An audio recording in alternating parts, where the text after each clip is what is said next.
1914 je tu v Sarajevu, v Bosni in Hercegovini, prišlo do enega izmed najodmevnejših političnih atentatov v zgodovini človeštva. Atentata, katerega posledica so bile smrti na milijone ljudi v Prvi svetovni vojni. 28. junija je v Sarajevo prispel prestolonaslednik Avstro-Ogrske nadvojvoda Franz Ferdinand. Prišel je v najbolj nemirno provinco Avstrijskega cesarstva, ki je bila hkrati tudi najbolj multietnična v večnacionalnem cesarstvu. Leta 1878 je bila Bosna in Hercegovina prepuščena Avstro-Ogrski v upravo na Berlinskem kongresu, leta 1908 pa dokončno anektirana k cesarstvu navkljub nasprotovanju lokalnega srbskega, hrvaškega pa tudi muslimanskega prebivalstva. Zaradi tega je vzniknila panslovanska ideja o združitvi vseh južnih Slovanov v eno državo. Vzporedno s tem se je pojavila ideja, po kateri naj bi vsi lokalni prebivalci, ki govorijo štokovsko narečje, ne glede na njihovo veroizpoved, bili dejansko Srbi. Tako se je pojavila tudi velikosrbska ideja. Ravno zaradi te velikosrbske ideje so bili Avstrijci v Bosni in Hercegovini stalno oprezni. Tukaj so imeli močno številčno vojaško prisotnost in stalno so potekali vojaški manevri. 28. junij je bil prav poseben dan. Bila je nedelja in 14. obletnica poroke nadvojvode Franza Ferdinanda. Zato se mu je na tem potovanju pridružila tudi njegova žena, vojvodinja Sofija. In do tega dne sta se imela prav imenitno. 28. junij pa je prav poseben dan tudi za srbsko skupnost. Gre za praznik, tako imenovani Vidovdan, ki obeležuje srbski poraz v veliki bitki na Kosovem polju. Na ta dan so Srbi zaobljubljali, da se bodo osvobodili tuje nadoblasti. Cesarski par je v Sarajevo prispel na železniško postajo. Nato jo je čakal konvoj avtomobilov, ki jo je ob reki Miljacki peljal od železniške postaje do mestne hiše. Tisto, kar nista vedela, je, da ju v množici obiskovalcev, gledalcev čaka 6 atentatorjev. Prvi atentator Mehmet Mehmetbašić je zatajil in konvoj se je brez težav odpeljal mimo njega. Naslednji je stal Vaso Čubrilović, ki prav tako ni odvrgal bombe. Tam pri mostu jih je pričakal Nedeljko Čabrinović, ki je odvrgal svojo ročno granato. Ker pa je ta imela 10-sekundni zamik, se je odbila od avtomobila cesarskega para in pristala pod avtomobilom, ki mu je sledil. Tam je eksplodirala. Ranila je 2 potnika v avtomobilu in 18 gledalcev. Po izvršenem bombnem napadu je Nedeljko Čabrinović pogoltnil tableto cianida, ki pa je bila stara in zato ni imela želenega učinka. Postalo mu je slabo, začel je bruhati, vendar je skočil v reko Miljacko, ki pa je imela tedaj samo 10 centimetrov. Zelo lahko je bilo za tedanje orožnike, da so ga ujeli, pretepli in nato zaprli. Po izvršenem atentatu je voznik cesarskega avtomobila pospešil in odpeljal mimo Gavrila Principa, ki je stal v bližini kavarne Schiller. Ustavil se je šele tukaj, pred mestno hišo, gradsko vječnico Sarajeva, kjer je cesarski par izšel iz avta pretresen. Tam so jima povedali, da sta ranjena 2 spremljevalca cesarskega osebja in zato sta se odločila, da bosta ranjence obiskala v bolnišnici. Odločili so se odpeljati nazaj ob reki Miljacki do usodne kavarne Schiller. V stavbi mestne hiše je ostala mestna uprava vse do leta 1949. Tedaj se je vanjo vselila Nacionalna biblioteka Bosne in Hercegovine.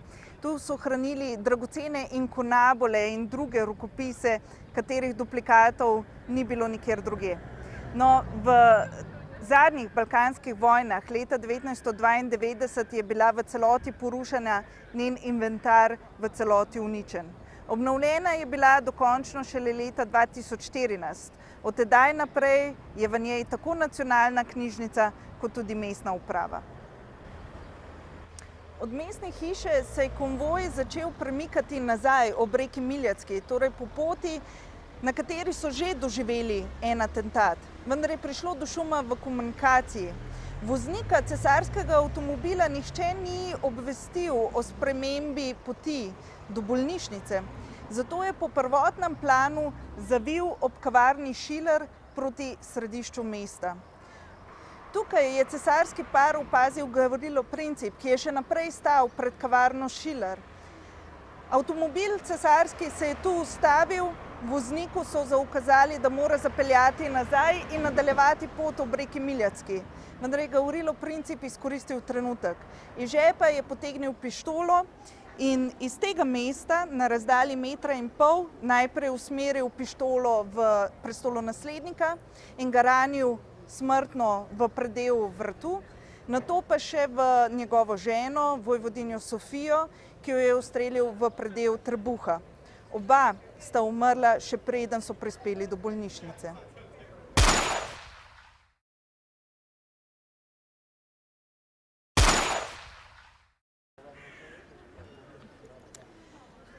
Danes v stavbi nekdanje kavarne Schiller domuje dependansa muzeja Sarajevo, ki obeležuje dogodke Avstro-Ogrske nadoblasti med letoma 1878 in 1918. Ravno v letošnjem letu praznuje svojo 40. obletnico. Atentatu je sledil pregon avstrijskih oblasti vseh zarotnikov v dejanje na Vidovdan. Skupaj so sodili 25 osebam, od tega so jih kar nekaj obsodili na smrtno kazen. Glavnim atentatorjem so zaradi njihove mladoletnosti prisodili zgolj zaporne kazni v delovnem taborišču Theresienstadt na današnjem Češkem. Tam so bili zaprti Gavrilo Princip, Nedeljko Čabrinović in Trifko Grabež. Slednja sta umrla oba že leta 1916. Najdlje je izdržal Gavrilo Princip, ki je umrl 28. aprila leta 1918. Oblasti v Theresienstadtu so jih pokopale v skrivni grob, da se ne bi izvedelo, kam so bili pokopani in da se jih ne bi obeleževalo. Vendar si je njihovo mesto pokopa zapomnil češki desetnik, ki je nato mestnim oblastem nemudoma po propadu Avstro-Ogrskega cesarstva pokazal mesto simbolno z polaganjem češke zastave. Po padcu Avstro-Ogrske je v Sarajevu nastal odbor za vrnitev posmrtnih ostankov vidovdanskih herojev. Pobudo za vrnitev posmrtnih ostankov so prevzeli Sokoli, ki so izkoristili vse sokolski zlet na Češko-Slovaškem za pridobivanje vseh dovoljenj. Tja je jugoslovanska delegacija športnikov potovala s posebno vlakovno kompozicijo, na katero so nato lahko pripeli tudi poseben vagon s posmrtnimi ostanki.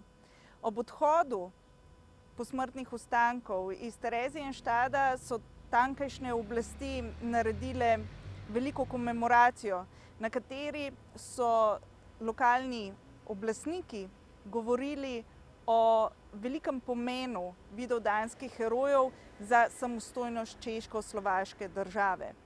Na poti do Sarajeva so jih spremljale množice, domala na vsaki večji postaji.